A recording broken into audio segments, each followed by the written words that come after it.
فأنا ناصح لإخواني بالصدع بالحق تبيض وجوههم. السكوت في مسألة الحزبية يضرها، فاصدع بما تؤمر وأعرض عن المشركين.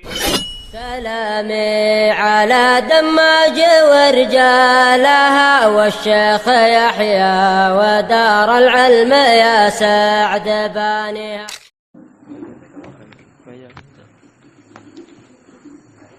Bismillahirrahmanirrahim.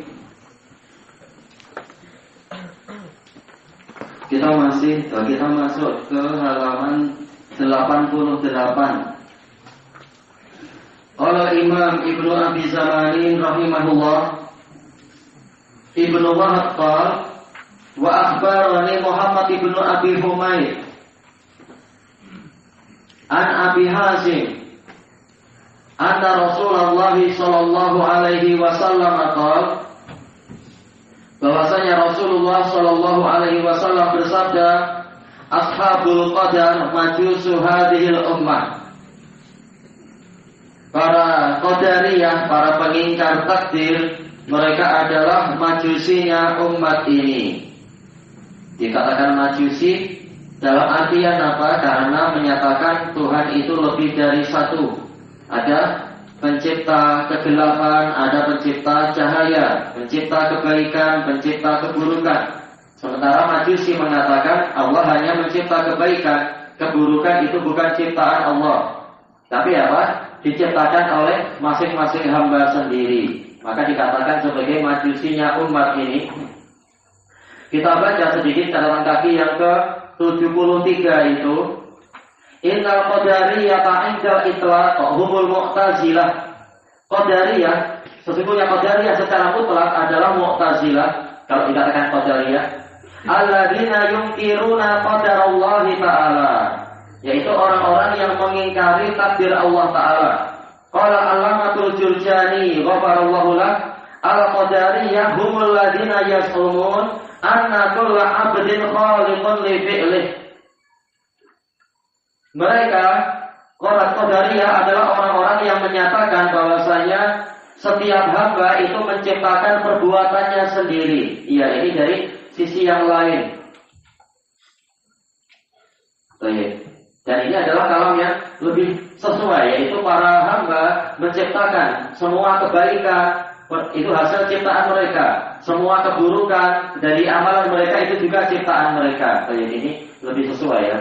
Intinya adalah pencipta itu lebih dari satu. Allah hanya menciptakan a'yan, sementara para hamba itu menciptakan af'al. Allah hanya menciptakan zat, tetapi perbuatan-perbuatan hamba itu ciptaan hamba sendiri. Dan mereka terbagi menjadi banyak sekali pendapat-pendapat itu. Wala yarawnal kufra wal ma'asi bi taqdirillah ta'ala. Dan mereka, orang qadariyah tadi, tidak berpandangan bahwasanya kekufuran dan kemaksiatan itu terjadinya adalah dengan takdir Allah Ta'ala. Ini dari At-Ta'rifat punya Al-Jurjani. Wa humul ladzina hadzarna minhum Rasulullah sallallahu alaihi wasallam. Dan mereka itulah orang yang mana Rasulullah SAW telah memperingatkan mereka darinya. Isyarat kepada hadis di atas dan takhrijnya, baik itu hadis Anas ataupun hadis-hadis yang lain banyak sekali telah disebutkan dalam catatan kaki. Kesimpulannya hadisnya sahih. Kebanyakan sanadnya lemah dan lemah sekali. Namun ada yang sahih insyaallah, yaitu apa? Dari hadis Anas dengan beberapa sanad yang telah Anda tampilkan di sini. Dan ada penguat banyak sekali dari hadis Jabir, hadis Ibni Umar, juga hadis Abi Hurairah dan seterusnya. Berarti kita langsung masuk ke halaman mana ini? 94. Kita baca catatan kakinya dulu, kesimpulan tentang pembahasan qadariyah. Fal khulasa hadisu hadzal bab sahihun li ghairihi. Maka kesimpulannya hadis bab ini, hadis yang disebutkan oleh Imam Ibnu Abi Zamanin itu sahih dengan pendukung yang lainnya. Wa yutlaqul qadariyatu ala jabriyati aidan. Qadariyah ini juga istilah yang dipakai untuk menyebutkan kelompok Jabriyah juga. Wa humul ladzina ghalau fi isbatil qadar. Mereka adalah orang-orang yang berlebihan di dalam menetapkan takdir Allah. hatta yaslubuna al-iradata wal qudrata minal ibad. Sampai-sampai mereka menghilangkan keinginan dan kemampuan dari para hamba. Para hamba hanya sekedar wayang, atau istilah sebagian mereka apa itu? Karisyahi mahabatirri, bagaikan bulu di tempat bertiupnya angin. Jadi tidak ada keinginan, tidak ada kemampuan apa-apa. Hamba hanya dipaksa oleh si pencipta, kata kelompok Jabriyah. Wahum aidan dullal, mereka juga orang-orang yang tersesat. Qala Imam Thahir al-Isfira'ini rahimahullah fi tafsili maqalatil Jahmiyah, tatkala memperinci ucapan-ucapan kelompok Jahmiyah wa bayani fadhaihihim, dan menjelaskan aib-aib mereka. Wahum atba'u Jahm bin Safwan, pengikut Jahm bin Safwan at-Tirmidzi. Wa kana min madhhabihi la khiyara li syai'in minal hayawanat fi syai'. Makhluk hidup itu tidak memiliki pilihan sama sekali mimma yajri alaihim, dari perkara yang berlangsung pada mereka. Fa innahum kulluhum muttarun la sita'ata lahum bihal, karena mereka semua itu dipaksa, sama sekali mereka tidak memiliki kemampuan. Wa inna kulla man nasaba fi'lan ila ahadil ghairillah fasabiluhu sabilul majaz. Mereka mengatakan semua orang yang menisbatkan perbuatan kepada siapapun yang selain Allah, maka polanya adalah pola majaz. Dikatakan fulan makan, hakikatnya bukan, itu Allah yang berbuat. Fulan sholat, hakikatnya bukan, itu Allah yang berbuat, kata mereka. Ini sekedar gaya bahasa. Wa huwa bimanzilatil qaulil qail. Ini, kata Imam Isfira'i ini, seperti ucapan seseorang yang mengatakan saqatal jidar, dinding itu jatuh atau runtuh. Saqata fi'lun madhi mabni ala fatha mahallahu i'rab, jidar sebagai fa'il. Tapi betulkah dinding itu pelakunya? Dinding tak mampu apa-apa. Tapi tetap fi'il itu dinisbatkan kepada apa? Kepada al-jidar, walaupun hakikatnya dinding tak berbuat apa-apa. Mungkin runtuh karena usia, bukan karena perbuatan dia, atau runtuh karena terkena mungkin apa, hantaman mobil misalkan. Dinding bukan yang berbuat hakikatnya, namun dalam i'rabnya dia sebagai fa'il, ini sekedar majaz, kata mereka. Baik. Jadi gambarannya menyamakan perbuatan mukallafin dengan keadaan dinding tadi. Wajaratir roha. Baik, ini juga sama, roha yaitu penggilingan. Penggilingan berputar. Hakikatnya bukan penggilingan yang berbuat, dia sekedar diputar oleh keledai di masa lampau. Kalau sekarang ya listrik. Jadi pelakunya itu pihak lain, tetapi dinisbatkan perputaran tadi kepada penggilingan sekedar majaz. Jadi apa? Mereka menyamakan perbuatan manusia dan jin itu seperti perbuatan penggilingan, dipaksa oleh pihak lain. Wajarul ma, air mengalir. Walaupun ini mungkin agak pelik, air memang bergerak kan ya, tapi menurut mereka tidak demikian. Air itu digerakkan oleh angin, atau dia mengalir karena apa? Ada situasi di mana dia di atas sehingga dia akan turun ke bawah. Maka hakikatnya pelakunya bukan air. Ini kata orang-orang apa tadi? Jabriyah dari pengikut Jahm bin Safwan. Wan khasafati syams, matahari itu mengalami gerhana. Jelas fa'ilnya matahari, tetapi ini adalah kata mereka majaz, sekedar gaya bahasa. Karena hakikatnya menurut para tabi'iyun, kelompok naturalis itu, matahari bukan yang melakukan gerhana, tetapi disebabkan karena apa? Ditutup oleh bulatan bulan, kata mereka. Jadi pelakunya sebenarnya bulan itu. Tapi kenapa kalimat in khasafatis syams, syams sebagai fa'il, ini sekedar majaz, kata mereka.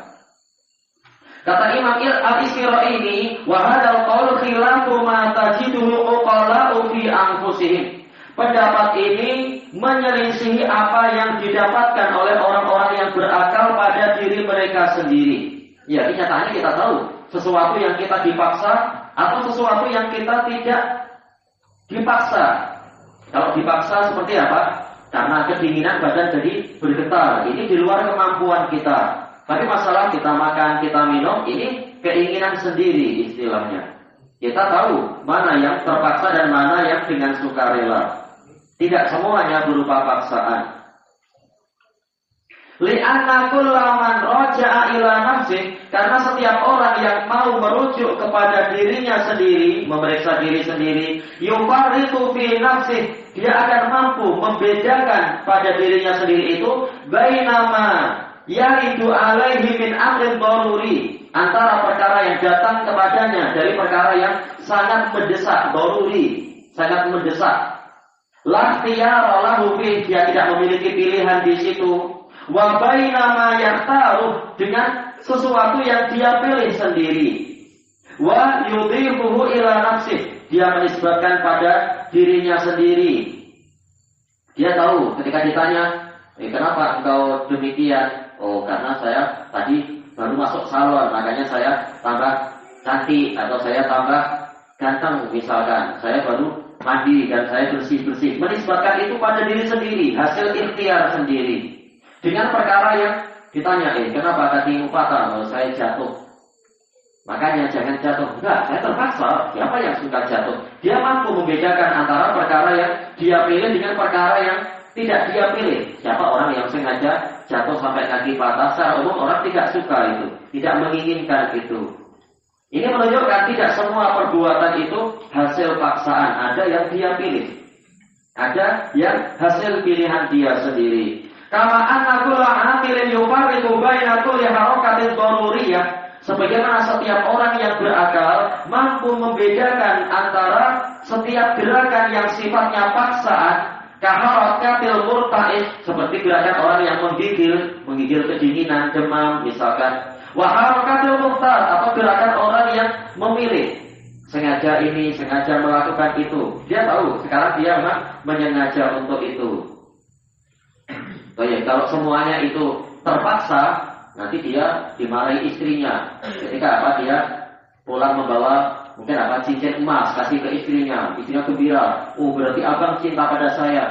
Enggak sih, saya dipaksa. Oh, malah nanti istrinya, ternyata dipaksa, bukan karena sukarela. Makanya harus kita sendiri mengakui ada perkara-perkara yang itu sukarela. Baik.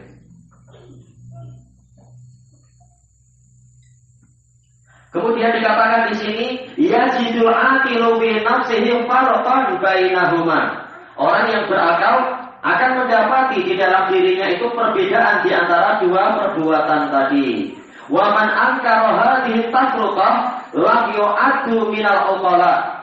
Orang yang mengingkari perbedaan ini, dipisahkan antara perkara yang terpaksa dengan perkara sukarela, maka dia tidak terhitung termasuk dari orang-orang yang berakal.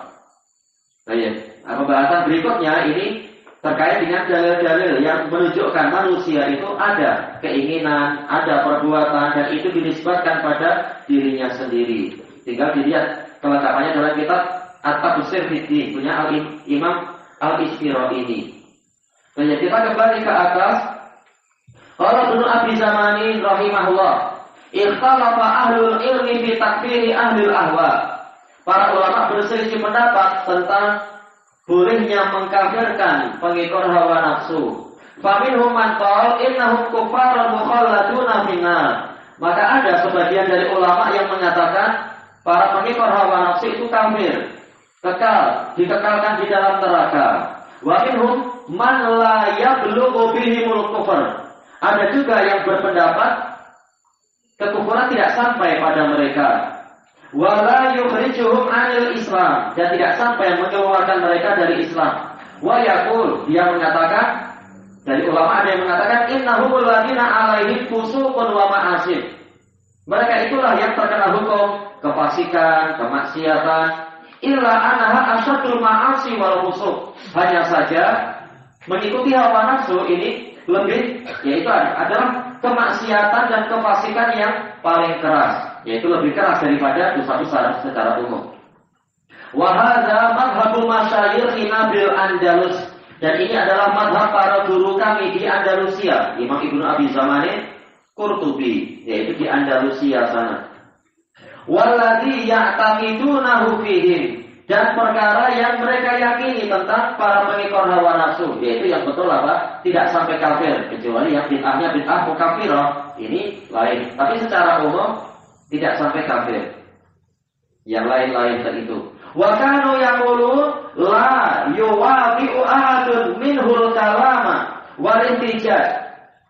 Dan mereka dahulunya menyatakan tidak boleh ada seseorang yang meletakkan pembicaraan dan hujah, yaitu apa? Jangan sibuk-sibuk untuk berhujah dan berdebat dengan para ahli kalam, para ahli ahwa.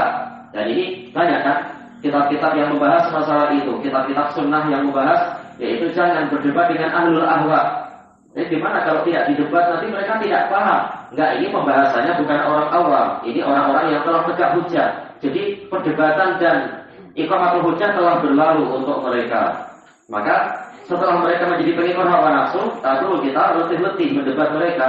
Gunakan waktu dan kesempatan untuk membimbing orang lain yang diharapkan mau menerima nasihat. Walakin yu'arrafu bi ra'yihi ra'yasu, tetapi diperkenalkan pada dirinya pendapat dia adalah pendapat yang buruk, wa yustatabu min, dan dituntut untuk bertaubat. Fa in taba wa illa qutil, kalau dia mau bertobat maka itulah yang diinginkan. Namun jika dia tidak mau bertobat maka dia dibunuh. Ini bukan hukum ke kita, tapi apa? Diserahkan pada pemerintah. Seperti yang dilakukan oleh pemerintah Bani Umayyah dan juga apa pemerintah Bani Abbasiyah, membunuh beberapa tokoh besar Muqtadi'ah. Sebagai apa? Sebagai hukuman. Adapun secara umum kita tak perlu sampai seperti itu. Sekitar mengatakan fulan Muqtadi' aja dunia gempar. Baik, itu bukan tugas kita sampai membunuh. Ini ijtihad pemerintah. Baik, selesai pembahasan dari Muntaqa ini. Wallahu a'lam bishawab. Walhamdulillahirabbil alamin. Baik, ini kita jawab ada beberapa soal tadi ya. Kita lihat apa yang dimudahkan.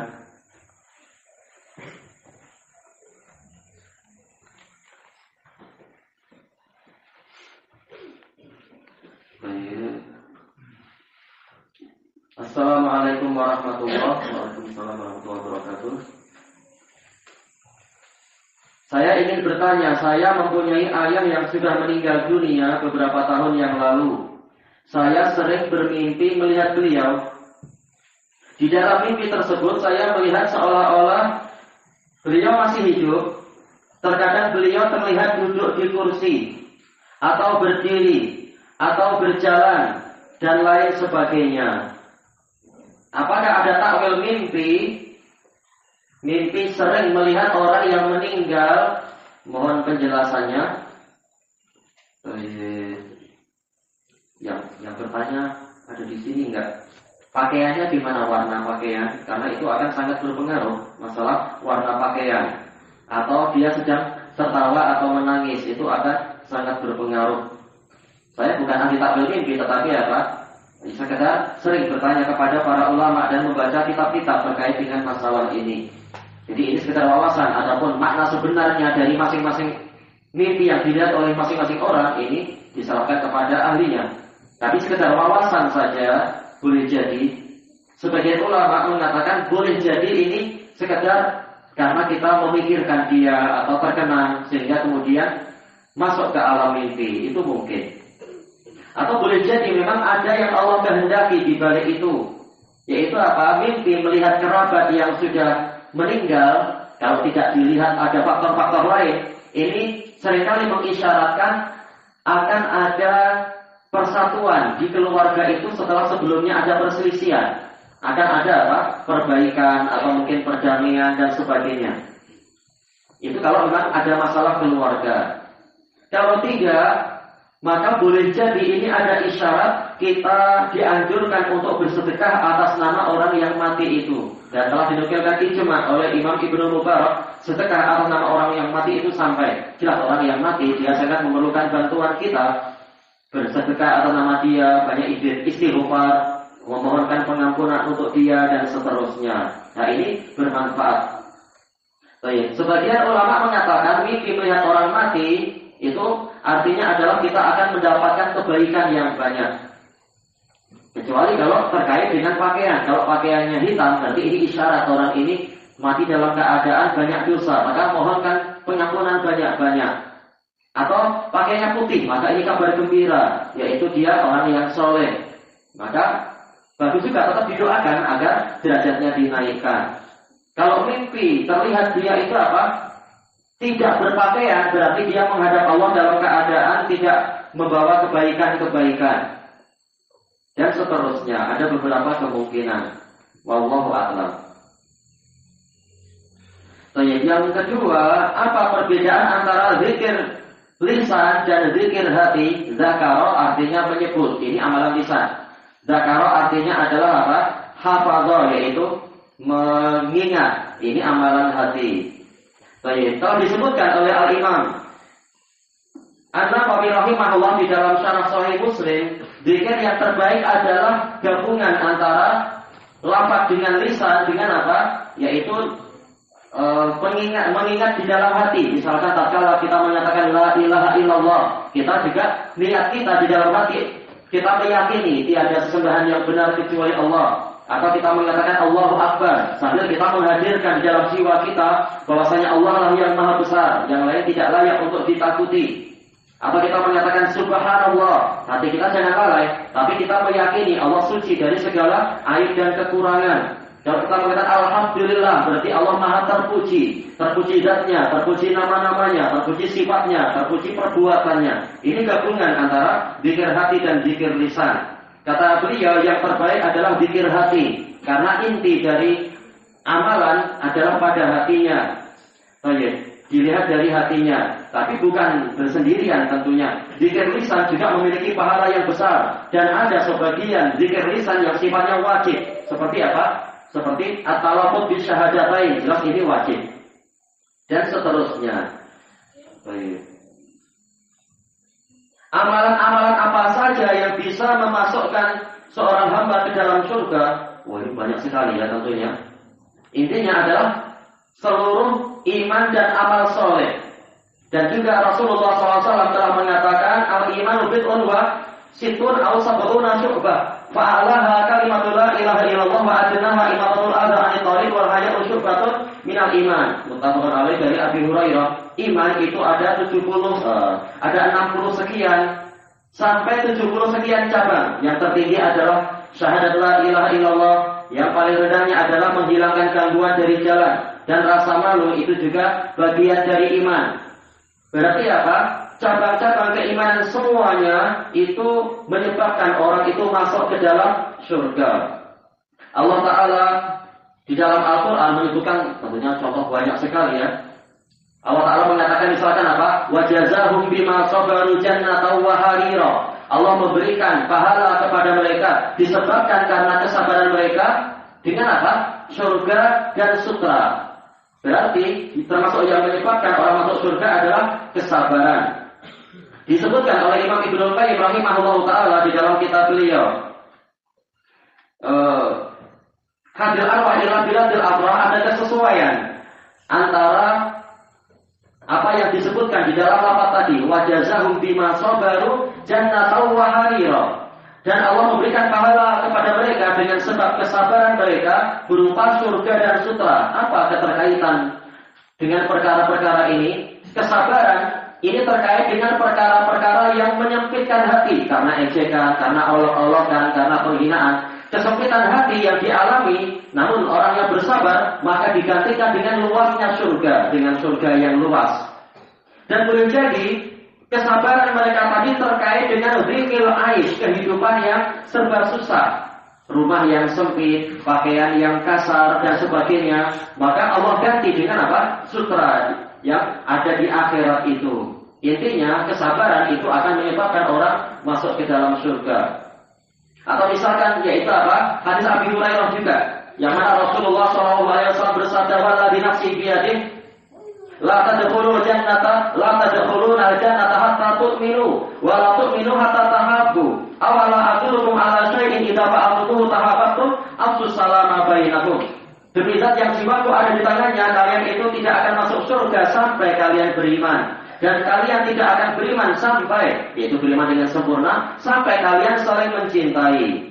Maukah kalian aku tunjukkan kepada kalian suatu amalan yang apabila kalian mengerjakannya, kalian akan saling mencintai? Tebarkanlah salam di antara kalian. Nah, ini menunjukkan apa? Di antara amalan yang menyebabkan orang masuk surga adalah menebarkan salam.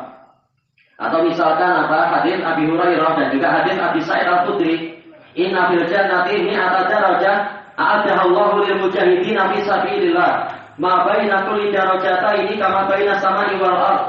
Sesungguhnya di surga itu ada 100 derajat yang Allah persiapkan untuk orang-orang yang berjihad di jalan Allah. Jarak antara masing-masing derajat itu bagaikan jarak antara langit dan bumi. Berarti termasuk yang menyebabkan masuk surga adalah apa? Yaitu berjihad di jalan Allah.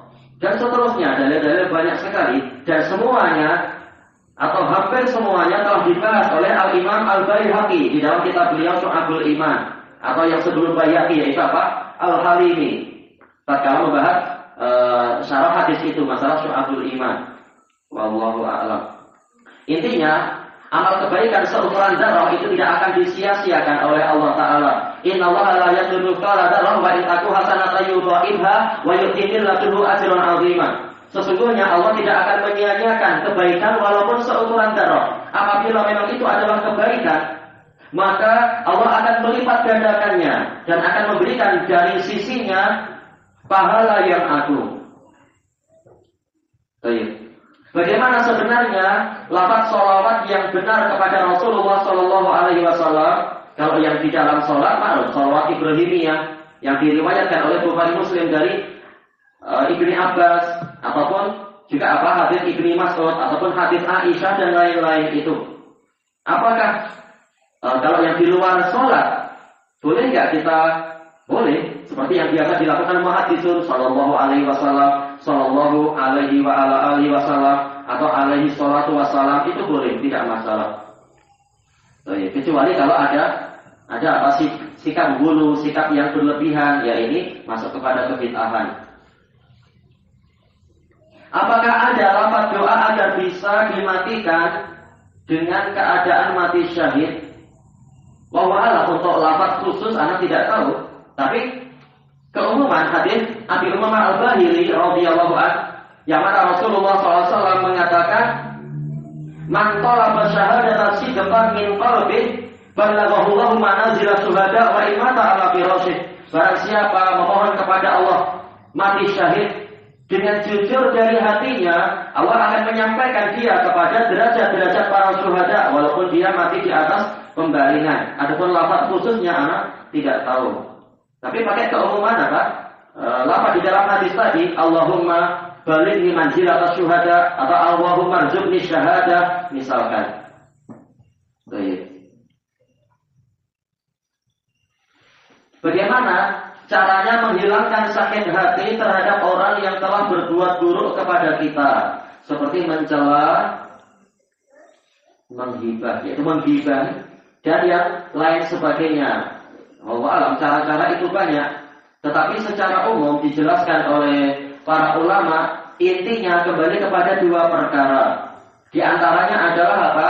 Yaitu terkait dengan targhib, yaitu minat. Bagaimana cara menumbuhkan minat? Minat untuk menghilangkan sakit hati, yaitu kita mengingat besarnya pahala. Pahala, yaitu boleh jadi orang yang menggibahi kita, nanti keburukan-keburukan kita pindah pada dia. Atau nanti di hari kiamat malah apa? Yaitu kebaikan-kebaikan dia yang akan diberikan kepada kita. Maka ini adalah keberuntungan. Kalau kita ingat itu, maka sekedar disakiti hati itu perkara ringan. Yang penting apa? Nanti di hari kiamat dia akan membayar hutang pada kita dengan hasanat. Maka ini termasuk cara untuk menghilangkan sakit hati. Atau cara kedua terkait dengan tarhib, menakut-nakuti diri dengan dosa. Tidak ada seorang pun selain Nabi dan Rasul kecuali punya dosa, dan kita wajib untuk membebaskan diri dari dosa-dosa tadi. Maka boleh jadi dengan adanya ghibah tadi, dan itu bagian dari musibah, dengan musibah itu dosa kita dihapus. Maka ini adalah termasuk cara untuk menghilangkan sakit hati. Oh, ini bagian ya, saya punya dosa banyak, wajar kalau saya mengalami musibah ini, diburuk-burukkan, dicela, dihina. Karena siapa yang maksum? Nah, kita menghibur diri dengan cara itu. Alhamdulillah biar kita menghadap Allah nanti di hari kiamat dalam keadaan bersih, tidak banyak memikul dosa. Ini kabar gembira. Baik.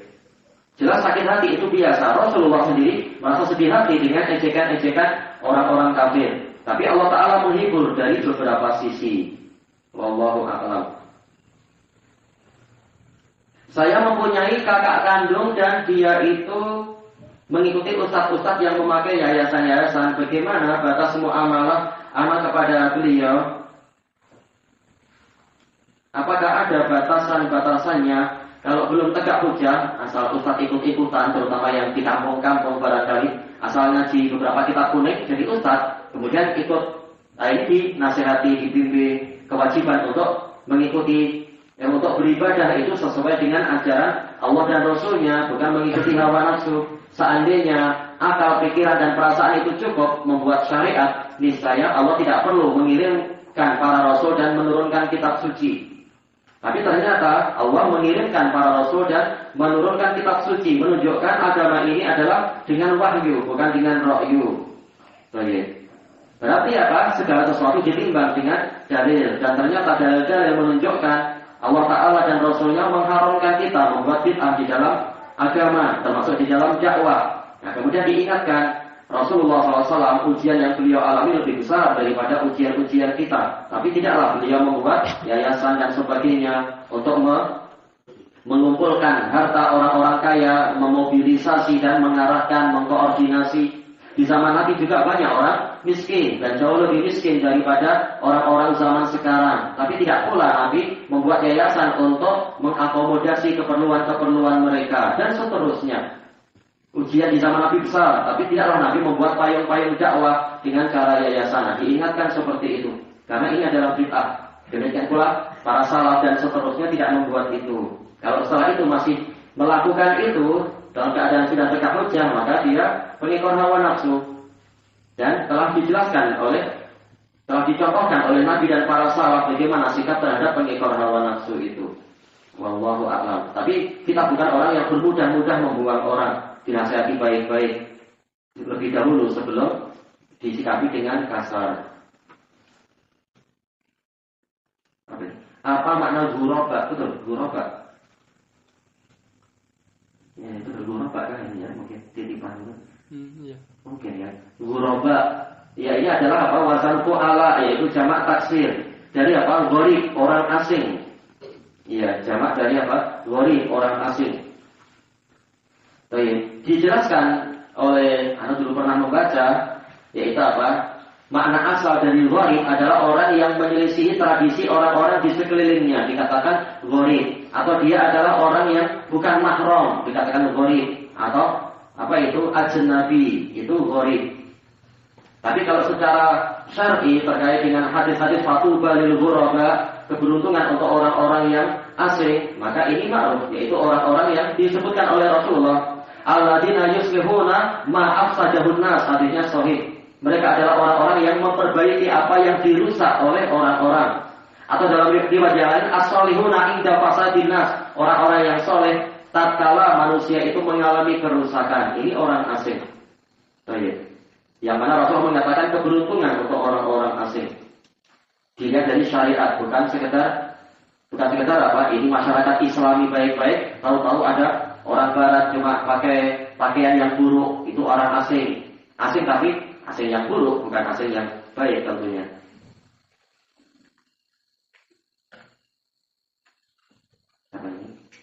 Apa saran antum kepada dai-dai yang meminta uang dan dia tidak mau bekerja?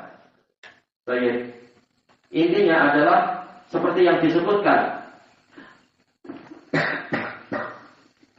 oleh Imam Al-Qassab rahimahullah ta'ala dalam tafsir beliau. Al-Qassab, beliau punya tafsir bagus sekali, dan beliau adalah murid dari Ibnu Hazm. Dan tafsir beliau terkadang dinukil oleh Imam Ibnu Taimiyah dan Ibnu Qayyim, bahwasanya harta itu sesuatu yang sangat mulia dan dicintai oleh manusia. Maklum, manusia Wa innahu lihubbil khairi lasyadid. Manusia sangat cinta kepada harta. Al-khair kata Mujahid di sini adalah apa? Harta. Maka jangan sampai kita membebani masyarakat dengan kita meminta-minta harta kepada mereka. Agama ini sudah berat. Bagaimana ditambah lagi dengan kita membebani mereka dengan meminta upah ini dan itu. Baik, makanya Nabi mengatakan, Allah Ta'ala mengatakan apa? Qul ma as'alukum alaihi min ajr. Katakan wahai Rasulullah kepada mereka, aku tidak meminta upah kepada kalian atas doa ini, yaitu dakwah ini. In ajriya illa ala rabbil alamin. Tidaklah upah saya kecuali menjadi tanggungan Rabbul alamin. Diperintahkan untuk infak, untuk menjaga kehormatan, jangan menjadi beban atas umat ini. Makanya dengan inilah, yaitu dai-dai yang tidak meminta upah, maka dengan itu diharapkan dakwah mereka itu lebih diterima oleh masyarakat. Sebagaimana yang disebutkan oleh orang di Antioquia itu. Ittabi'ul mursalun, ittabi'u man la yas'alukum ajran wa hum muhtadun. Ikutilah para utusan itu. Ikutilah orang-orang yang tidak meminta upah kepada kalian dalam keadaan mereka itu mengikuti petunjuk. Disebutkan oleh Al-Imam As-Sa'di dalam tafsir ayat ini, di sini disebutkan dua sifat dari para rasul tadi. Mereka di atas hidayah dan mereka itu tidak meminta upah. Maka tidak ada alasan sedikit pun bagi umat untuk merasa berat dengan dakwah yang didatangkan oleh para rasul tadi. Kalau masih tidak diterima, berarti memang penyakitnya ada pada masyarakatnya, bukan pada utusan tadi yang tidak minta upah sementara dakwah mereka adalah benar. Mestinya kita juga seperti itu. Kita diperintahkan untuk meniru para rasul. Baik, ulaikal ladzina hadallahu fa bihudahum muqtadi. Mereka itulah orang-orang yang diberi petunjuk oleh Allah, hadahumullah, diberi petunjuk oleh Allah, dan dengan petunjuk mereka hendaknya engkau itu meneladani mereka. Baik, meneladani para rasul yang tidak meminta upah. Baik, adapun kalau diberi tanpa meminta, maaf dalam hadis muttafaqun alaih dari apa? Ibnu Umar meriwayatkan dari Umar, tatkala Umar diberi sesuatu oleh Nabi, harta, maka Umar mengatakan, "Ya Rasulullah, a'tiha afqara minni." Wahai Rasulullah, berikan itu kepada orang yang lebih fakir daripada saya. Maka Rasulullah mengatakan, "Khudha fatamawwal bi aw tasaddaq bi." Ambillah dia. Jadikan itu sebagai bagian hartamu atau engkau sedekahkan. Kemudian Rasulullah menyebutkan harta apapun yang datang kepadamu tanpa engkau meminta dan tanpa jiwamu itu mencari-cari, yaitu melongok-longok pada harta orang lain itu, maka ambillah dia. Baik. Yang pertama, adapun yang tidak demikian, maka jangan engkau memintanya. Kemudian disebutkan oleh si rawinya itu, bahkan Ibnu Umar la yas'alu ahadan syai'an wa la yaruddu min ahadin syai'a. Dan Ibnu Umar tidak meminta pada siapapun dan juga tidak menolak pemberian dari siapapun. Nah, mestinya ini kalau kita mengaku ikut Nabi, itu tadi ajaran para Nabi dan Rasul. Kalau kita mengaku ikut salafus soleh, itu para salafus soleh mencontohkan apa? Tidak apa? Membebani umat dengan meminta ini, meminta itu, dan seterusnya. Adapun masalah apa hukum meminta, ini pembahasannya panjang. Kalau anak sebutkan dalam risalah, tatkala dulu anak diminta membuat risalah terkait dengan itu, yang mana semula anak meyakini mutlak itu adalah haram, tapi setelah anak teliti panjang lebar, ternyata apa? Para pakar ilal seperti Baihaqi dan sebelumnya, kesimpulannya mengatakan hadis ini berpenyakit demikian, ini berpenyakit demikian. Maka apa?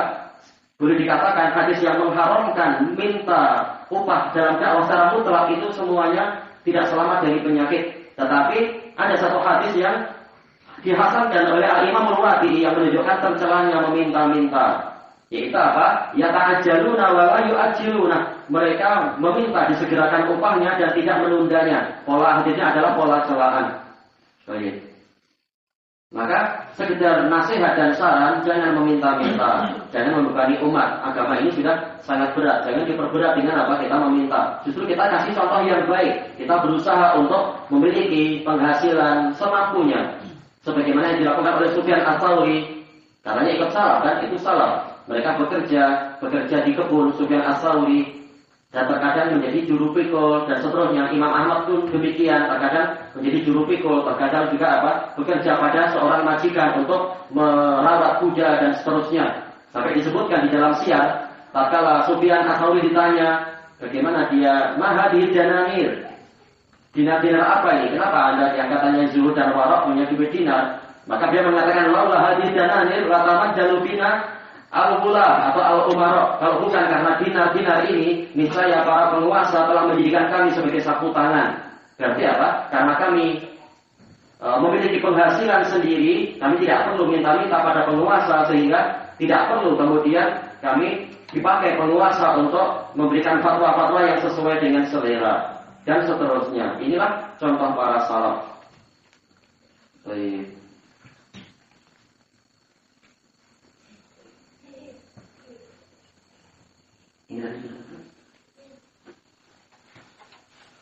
Tolong minta nasihatnya kepada para penuntut ilmu yang tersibukkan oleh fitnah dan kedustaan. Ini juga sudah anak jawab. Dua pertanyaan terakhir ini sudah anak jawab di dalam daurah di Kudus itu ya. Atau yang satu di Kudus, yang satu di mana ya? Siapa yang saya ingat di Brebes itu rekamannya ada. Baik, kalimat ini kalimat global. Sebagiannya benar dan sebagiannya biasa dipakai oleh para hizbiyun untuk mengurangi jumlah orang-orang yang mau menolong agama Allah Ta'ala. Baik, telah dinukilkan oleh Al-Imam An-Nawawi dalam Syarah Sahih Muslim. Beliau menukilkan dari Imam At-Tabari rahimahullahu Ta'ala, yang mana beliau mengatakan, seandainya semua orang menjauh dari fitnah, maka niscaya para pelaku kebatilan mereka akan berkuasa, leluasa untuk menyesatkan umat. Tetapi yang wajib adalah mengetahui siapa yang hak untuk dibela dan mengetahui siapa yang berbuat batil untuk kemudian diperbaiki dan dirubah dan seterusnya. Kalau beliau bagus sekali. Demikian pula kalam Syekhul Islam Ibnu Taimiyah rahimahullah. Kalau terjadi perselisihan antara mu'alim satu dengan mu'alim yang lain dan seterusnya, maka tidak boleh seseorang itu dengan serta-merta memihak pada satu pihak sampai dia tahu, sampai dia memahami siapa yang mubtil untuk kemudian diperbaiki dan disalahkan, dan siapa yang muhik untuk dibantu dan ditolong. Sehingga agama ini hanya milik Allah Ta'ala semata, semua bersatu menolong kebenaran. Kalau bagus dari Syekhul Islam. Hanya saja tentunya yang baru mengaji jangan disibukkan memang dengan itu, tapi disibukkan dengan prinsip-prinsip Ahlus Sunnah agar tahu apa yang menjadi kewajiban dia. Dibebani untuk belajar, dibebani untuk beramal, dibebani yaitu diajar untuk cinta tauhid dan sunnah, benci kepada syirik dan bid'ah, diajarkan untuk cinta kepada kejujuran dan kepada ketaatan, benci kepada kedustaan dan kemaksiatan dan seterusnya. Nah, nanti semakin seiring dengan waktu, seiring dengan semakin bertambahnya kemampuan dia, mulai diberi amanah sedikit demi sedikit, dilatih dan sebagainya. Karena orang belajar bukan untuk kemudian setelah itu bersantai-santai. Dia belajar agar tahu ada agama yang wajib dia bela, ada agama yang wajib untuk dia tolong. Jangan menjadi mukhadzil, orang yang menelantarkan orang dalam keadaan dia sendiri punya kemampuan. Yang punya kemampuan ada tugas, yang belum punya kemampuan, tugas dia adalah belajar. Jadi masing-masing diletakkan pada tempatnya. Dan bukan setiap saat kita bicara fitnah ini, fitnah itu, tetapi sesuai keperluan. Baik, jadi masing-masing diletakkan pada tempatnya. Wallahu a'lam.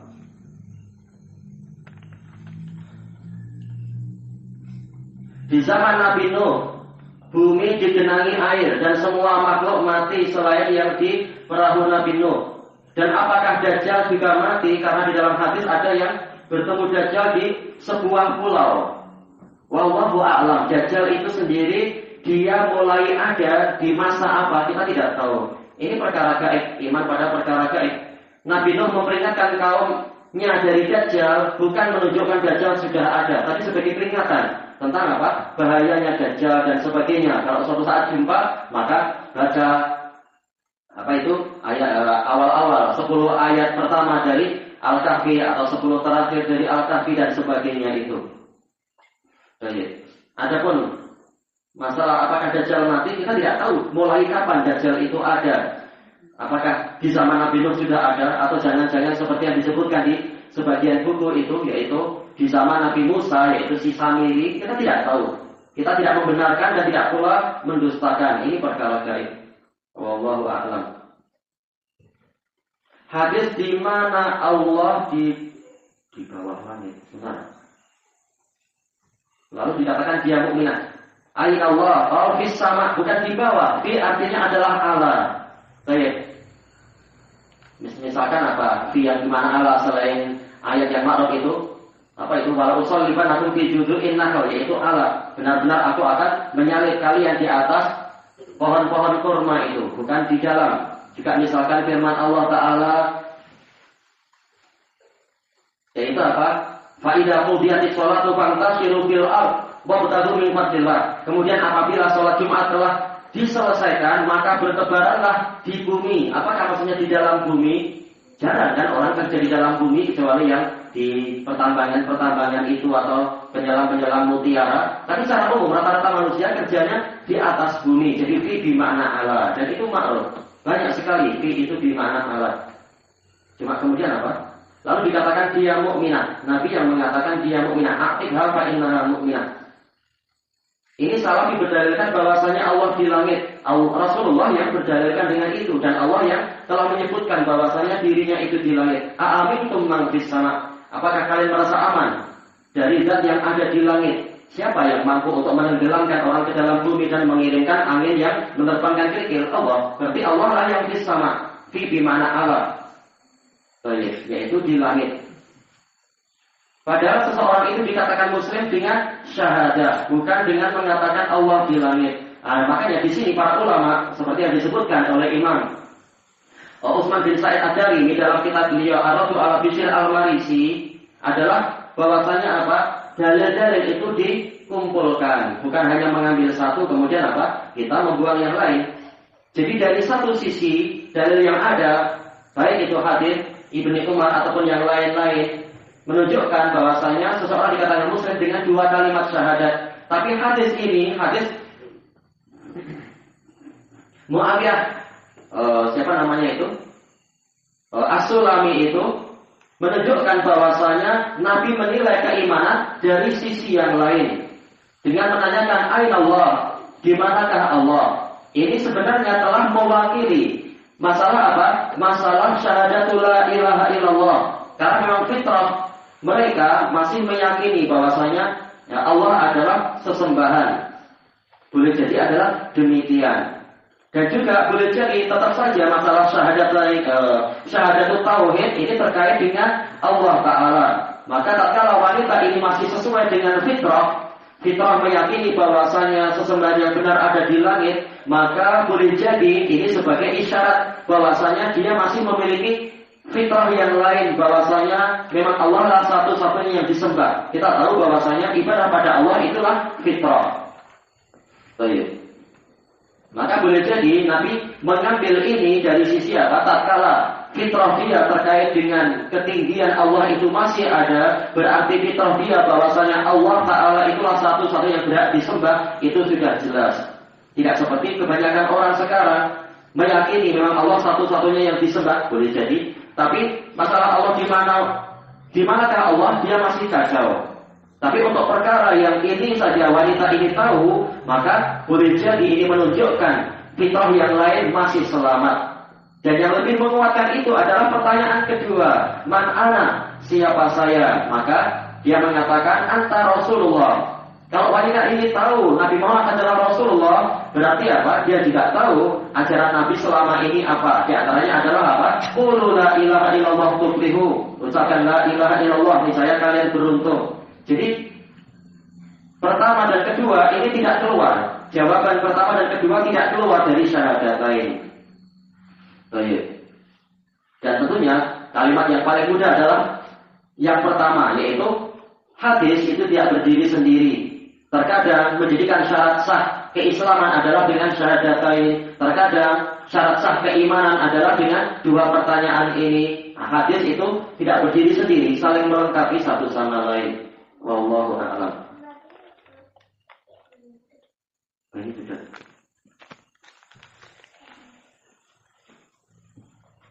Apa hukum membeli barang-barang lelang? Siapa yang melelang? Kalau yang melelang adalah istilahnya orang biasa, maka dohirnya tidak masalah, insya Allah. Kita tidak diwajibkan untuk meneliti dari mana engkau mendapatkan barang ini, kecuali kalau ada qarinah yang membahayakan, maka boleh kita mencari kepastian. Adapun kalau yang melelang adalah bank, maka perlu kita perinci bagaimana bank itu mendapatkan barang-barang itu, karena bank tidak selamat dari riba. dan secara umum hidupnya bank adalah dengan riba, maka wajib kita berhati-hati. Apakah barang yang dilelang oleh bank itu memang sesuai dengan syariat sistemnya itu atau tidak? Karena terkadang di sebagian tempat barang yang dilelang itu adalah hasil dari perampasan, yaitu misalkan ada seseorang membeli rumah tapi duitnya tidak cukup, maka dia berhutang kepada banknya yang kemudian membayarkan secara cash, secara kontan kepada siapa ya, developernya atau kepada penjual rumahnya itu. Nanti si pembeli rumah membayar sedikit demi sedikit per bulan. Kalau ternyata di suatu batas waktu dan seterusnya itu dia tidak mampu membayar, maka rumahnya dirampas oleh bank itu dan duitnya hangus. Kalau seperti ini haram. Tapi kalau rumahnya dirampas untuk kemudian dilelang sesuai dengan harga yang wajar, misalkan dia kurang 50 juta, ya sudah. Dan rumah tadi terjual 100 juta, ya sudah, yaitu diambil 50-nya, kemudian sisanya itu adalah milik orang itu, karena itu rumah dia.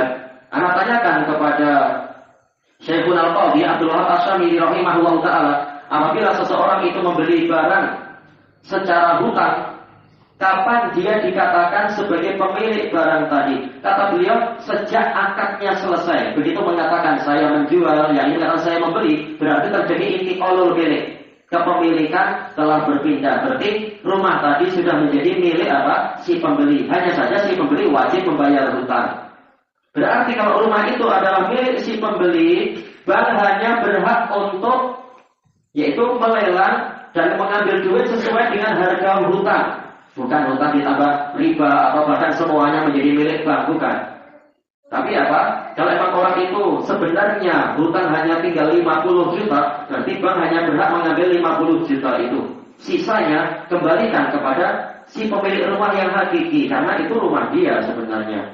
Nah, kalau cara ini ditempuh, ini boleh lelang tadi. Tapi kalau sistemnya adalah sistem perampasan, duit yang kemarin yang telah dibayarkan sekian lama itu milik bank, kemudian rumahnya juga milik bank secara total, maka ini ada kezaliman. Tak boleh kita membeli barang itu, karena bank telah menjual sesuatu yang bukan menjadi milik dia. Padahal di antara syarat sah jual beli adalah barang itu milik si pembeli, milik si penjual, atau tergantung istilahnya itu, atau milik dari orang yang diwakili oleh si penjual.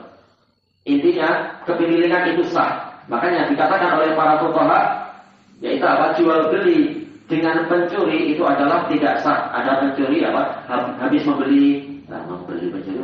mencuri motor kemudian menjual dengan harga murah. Kalau kita tahu ini barang curian, kita haram untuk membelinya, karena itu bukan hak dia. Wallahu a'lam. Jadi dilihat baik-baik, ditanyakan kepada orang yang tahu ini barang lelang ini sendiri memang barang yang sah atau tidak, atau sistemnya betul atau tidak. Wallahu a'lam. Misalnya sampai di sini, alhamdulillah. Ini sekedar perkiraan ya. Kalau bukunya belum selesai dibaca ya sampai besok, tapi alhamdulillah sudah selesai. Berarti tinggal nanti habis subuh aja sekedar istilahnya itu muhadharah semampunya, karena sudah letih dan keluarga kurang sehat juga kita semua. Baik. Aku minum ala tafsir. Subhanakallahumma wa bihamdika la ilaha illa anta astaghfiruka wa atubu ilaik. Walhamdulillahirabbil alamin. Jazakumullah khairan.